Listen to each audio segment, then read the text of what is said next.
Nuzvid seeds వారి కొత్త రకం వరి విత్తనం NP 9359 సంధిను సాగు చేయాలన్నారు పద్మశ్రీ అవార్డు గ్రహీత వనజీవి రామయ్య. కొత్త వంగడాల వల్ల రైతులకు ఎంతో మేలు జరుగుతుందని అన్నారు. సూర్యాపేట జిల్లా ఆత్మకూరులో గురువారం నిర్వహించిన మెగా ఫీల్డ్ విజిట్లో వనజీవి రామయ్య ముఖ్య అతిథిగా పాల్గొన్నారు. ఈ కార్యక్రమంలో రైతులు కూడా పెద్ద సంఖ్యలో పాల్గొన్నారు. NP 9359 సంధ్య సన్న రకం వరి విత్తనాలతో సాగు చేసిన పొలాలను వనజీవి రామయ్య పరిశీలించి సంతృప్తి వ్యక్తం చేశారు. రైతే రాజు కావాలని, రైతు సంక్షేమాన్ని తాను ఎల్లప్పుడూ కోరుకుంటానని రామయ్య చెప్పారు. నా వన సంక్షేమ బృందాలు ఎక్కడ నేను చెట్ల పెంపకం గురించి మాట్లాడతా.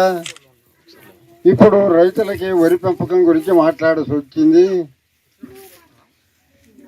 వ్యవసాయ పరిశోధన శాస్త్రజ్ఞుల